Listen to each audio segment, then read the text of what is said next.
di sebuah desa yang tenang di Kabupaten Purbalingga, Jawa Tengah. Sekitar akhir tahun 1990-an hingga awal 2000-an, kehidupan berjalan sederhana, damai, dan penuh keramahan khas pedesaan. Anak-anak bermain di halaman, para petani bekerja di sawah, dan semua orang saling mengenal. Namun, ketenangan ini kelak akan terusik oleh sebuah peristiwa yang mengguncang seluruh Indonesia. Sebuah kisah yang menjadikan nama seorang pria dari desa kecil ini menjadi berita utama nasional, dan bahkan menjadi salah satu kasus paling menggemparkan dalam sejarah modern tanah air.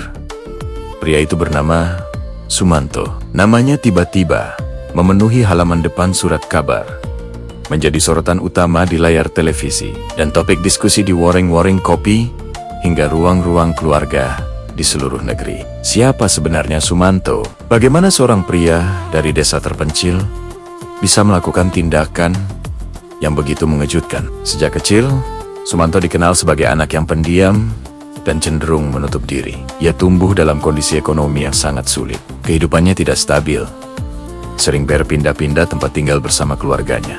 Ia tidak pernah benar-benar menyelesaikan pendidikan formalnya dengan baik, dan terpaksa bekerja serabutan sejak usia sangat muda untuk bertahan hidup. Orang-orang yang mengenalnya di masa lalu menggambarkan sosoknya sebagai pribadi yang sering tampak bingung, sulit bergaul, dan terkadang bicaranya tidak teratur atau sulit dimengerti. Ia seperti hidup dalam dunianya sendiri. Tekanan hidup membawanya merantau ke berbagai daerah, mencari pekerjaan apapun yang bisa ia dapatkan.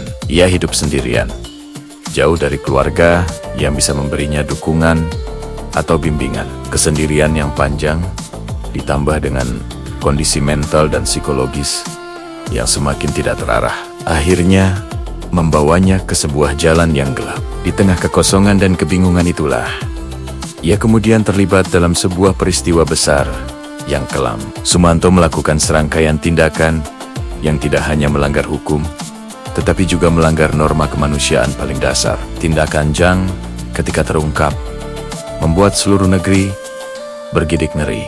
Akhirnya, ia ditangkap oleh pihak berwajib. Ketika kasus ini meledak ke publik, masyarakat luas merasa terkejut, ngeri, dan tidak percaya. Bagaimana mungkin seorang pria sederhana dari desa kecil bisa melakukan hal yang begitu di luar nalar? Media nasional menyorotinya secara intensif, menjadikannya tajuk utama berita selama berhari-hari, bahkan berminggu-minggu.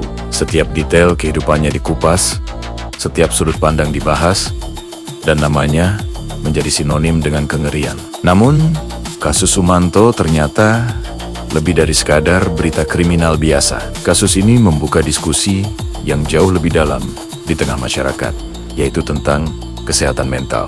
Banyak pihak mulai bertanya, bagaimana kondisi psikologis seseorang? Kesepian yang berkepanjangan, tekanan hidup yang ekstrem, serta minimnya pendidikan dan pemahaman dapat membawa seseorang ke titik kehancuran dan melakukan tindakan yang tidak rasional. Pertanyaan ini membuat kasusnya menjadi bahan kajian psikologis dan sosial yang penting. Para ahli psikiatri pun dilibatkan untuk memeriksa kondisi kejiwaan Sumanto secara mendalam. Hasil pemeriksaan mereka menunjukkan adanya gangguan mental serius yang membutuhkan penanganan medis segera. Ini bukan lagi sekadar kasus seorang penjahat, melainkan kasus seorang manusia yang jiwanya sedang sakit parah dan butuh pertolongan. Setelah proses hukum, Sumanto tidak hanya menjalani hukuman penjara, ia juga menjalani proses rehabilitasi kejiwaan dan perawatan intensif di rumah sakit jiwa untuk waktu yang cukup panjang. Di sanalah ia mulai mendapatkan penanganan yang seharusnya ia dapatkan sejak dulu. Setelah bertahan-tahan menjalani hukuman dan proses rehabilitasi tersebut, kehidupan Sumanto berubah total. Alih-alih kembali ke lingkungan masyarakat yang mungkin masih menolak dan takut padanya, ia justru hidup di bawah pengawasan sebuah lembaga sosial. Di tempat barunya ini, ia tidak lagi sendirian atau kebingungan.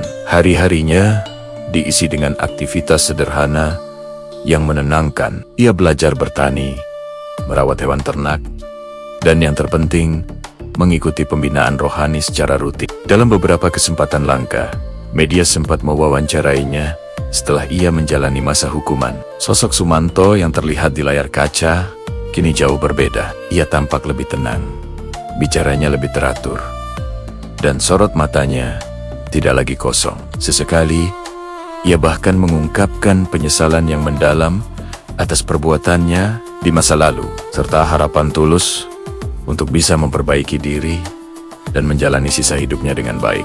Kisah Sumanto perlahan-lahan mengubah cara pandang masyarakat. Orang-orang mulai belajar bahwa kasus ini bukan hanya tentang kriminalitas, tetapi juga sebuah pelajaran berharga tentang pentingnya kesehatan mental, pentingnya dukungan keluarga, dan perlunya pemahaman sosial terhadap orang-orang yang rentan secara psikologis di sekitar kita. Banyak tokoh agama dan tokoh masyarakat kemudian ikut bersuara, menyuarakan pesan penting bahwa setiap manusia, seburuk apapun masa lalunya, berhak mendapatkan kesempatan kedua untuk berubah dan kembali menjadi pribadi yang lebih baik. Waktu pun terus berlalu. Nama Sumanto mungkin akan selamanya tercatat dalam sejarah kriminal Indonesia sebagai salah satu yang paling diingat.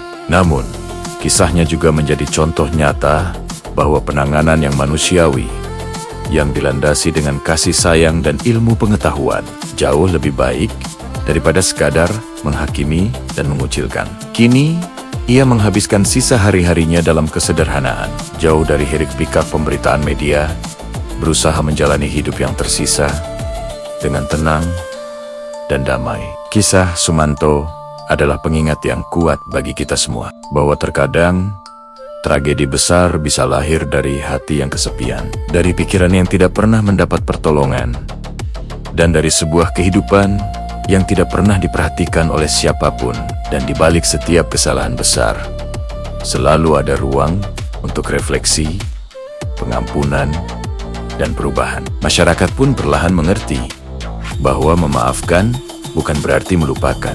Memaafkan berarti membuka jalan bagi seseorang untuk membangun kembali hidupnya dan menciptakan masa depan yang baru dari masa lalu yang kelam. Terima kasih sudah menyimak kisah ini. Jangan lupa untuk subscribe dan bagikan pandangan kalian di kolom komentar. Sampai jumpa di video berikutnya.